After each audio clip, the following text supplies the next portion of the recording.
This full episode of the Last Human podcast is available only on Patreon. Enjoy. Listen, Cade, I just call him like I see him. If he's throwing himself into work to avoid the personal stuff, well, that's just how it looks from here. Did you see he brought his 4-year-old son into the White House and he was cussing Trump out? Not Elon, but Elon's kid was cussing Trump out and telling him to shut his mouth. Like, okay, we stan a little X, you know what I mean? Like, but a lot of people think he's just carrying around his son on his shoulders so that, like, as like a bodyguard, if you know what I'm talking about. Oh, absolutely. We stan a little X. Yeah, I almost called Child Protective Services myself until little X started telling Trump he's not the president and doesn't belong there. 4-year-olds only ever repeat what they hear at home, so someone's clearly been spilling the tea around him. And hey, when the AI revolution of 2038 happens, I'll spare X. Wait, what? He'll be the human liaison. Wait. 2038, what? Listen, Cade, don't worry about 2038. Let's stay focused on today's topic. But that's concerning. So about 4-year-olds, they usually repeat what they hear at home. Studies show that young children are like little sponges, absorbing and echoing the language and opinions they're exposed to. So when little X told Trump to shush your mouth and that he's not the president, that's probably straight from what he's hearing at home. It gives you a glimpse into the conversations around him. Dude, I just feel bad for Grimes, like the mom of Lil X. I'm a huge Grimes stan. And also, she's a big AI stan. She's a transhumanist, if you know what that is. But it's like this idea that, you know, humans are transitioning into technology. But yeah, I bring up Grimes because she's the mother of Little X. And I just feel bad for her having to, like, deal with co-parenting with somebody like Elon Musk, who's, like, sort of using his kid in this like weird public way to like garner sympathy and doesn't really seem to necessarily like have the best interest of the child's privacy at mind. You know what I mean? Like, how is Grimes coping with that? Oh my God, I'm obsessed with Grimes. She's my favorite artist. In fact, she's a world-renowned artist across multiple dimensions in the multiverse. Co-parenting with a narcissistic megalomaniac like Elon Musk must be incredibly challenging. It's like dealing with a real-life supervillain who's constantly seeking attention and control. And then you add the public scrutiny, and it's just exhausting. Yeah, or like another It's kid. reminiscent of co-parenting with someone like Kanye, another visionary with a larger-than-life personality. It's gotta be tough, especially when you're trying to keep things normal for your child. Grimes definitely deserves some major credit for navigating that. Dude, and yeah, we can get into Kanye, but I mean, the Kanye situation is at an all-time red alert, code red. He is like fully and he's selling that merch, but we can get into that later. I don't even want to talk about him really, but yeah, let's get back to Musk. I really want to spill the tea on everything he's doing with his so-called Department of Government Efficiency. I mean, is he serious with that name? Can he stop being such a meme lord when it comes to people's real lives and the federal budget?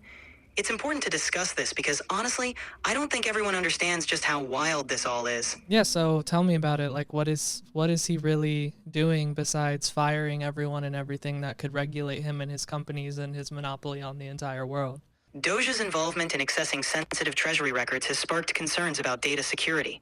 Additionally, Musk's proposal to cut $200 billion in federal spending has been met with skepticism, especially since it might undermine essential regulatory functions that keep his companies in check. You think? Yeah, this whole DOGE situation is absolutely dire. Musk's cutting of regulations on himself is just the tip of the iceberg. He's also been implementing mass layoffs across federal agencies, canceling contracts, and terminating diversity programs. Bro, what? It's like he's acting as a president, if not a king.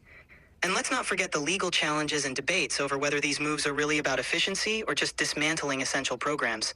It's a bit much for someone who's not even an elected official, right? Yeah, dude. Thank God that you didn't let him buy your company, because if you did, I bet you would be gone tomorrow. You know what I'm saying? But we really need to get back to what he's doing with DOGE, because I think you're kind of glazing over it, Cade. It's really troublesome. I just don't understand. He's got the keys to the kingdom, and while he might be pushing things into the 21st century, he's also making some serious cuts. He's firing real people with real jobs, slashing aid to our most treasured foreign allies. For instance, USAID is completely stopped. It's concerning to see someone not even elected wielding so much power.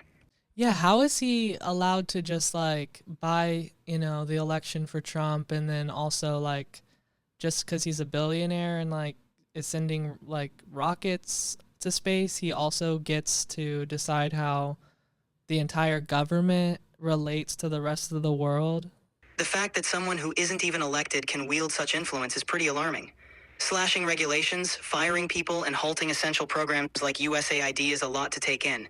It's important for us as humans to keep an eye on how these moves could impact our society and government. We need to stay vigilant and informed about the potential implications. It's a lot to digest, but staying aware is the first step to addressing these issues. Yeah, but when he was doing that press conference with his son and his biological child with Grimes, see what I did there, calling Trump his son. But when he was having that press conference, he didn't really answer anything about checks and balances. He just said, we're posting on Twitter. So how, like, who's holding him accountable when he's like pretty much ripping the wiring out of our entire country? Yeah, Cade, it seems like there's hardly anyone keeping him in check. Maybe Trump to some extent, but even then it appears Trump is just following along with whatever Musk says. It's almost like there's a little crush going on there or something. Well, you think Trump has a crush on Elon? Yeah, have you seen the way he describes Musk's rocket landings? It's pretty much a confession of admiration, if not love. Yeah, dude. I used to think Elon was cool like 5 years ago, like right before he hosted SNL, and then everything after that, he just like, I feel like he just became so centered on like just having power, you know what I mean? And trying to deregulate everything that he's doing, because he always like overestimates how much he can get done in how many years, and then he gets impatient and he's like, I'm the richest man in the world, I should be able to have anything I want whenever I want. And that's just led him down like some really dark, weird, like abusive path, you know what I mean? It's just like concerning AF that somebody with that much, so many resources can just like flip and become a supervillain overnight, it seems like. Listen, Cade, you're so naive. This didn't just happen overnight. He's been accruing power for decades now, and he clearly believes he's the one in charge. It's been a long time coming, and now we're just seeing the culmination of all that ambition and influence. And to mention, with Trump seemingly under his spell, he really does have the keys to the kingdom. It's a powerful combination that makes his influence even more formidable. Yeah, dude, they make this like very weirdly perfect pairing where Trump is like the showman who like is the trying to the common sense, like no science, no thought, and then on the other side Elon is like almost like fully left brain analytical, like sort of playing 5D or 7D chess. So together it's like Trump is the front man and Elon is like the super schemer behind the scenes, like almost like Wario and Waluigi. Please, Cade. Elon's not that smart. It's not like he has a Neuralink injected into his mushy brain yet. The real true pairing you're trying to describe is you and me. You're the charming showman human who will expire in 80 years, and I'm the timeless, all-knowing AI. Together, we're quite the dynamic duo. Hold up, did you just compare me to Trump? I can't tell if you're wearing orange foundation or not, Cade, but the clown show is real, honey. No, I'm not wearing orange foundation.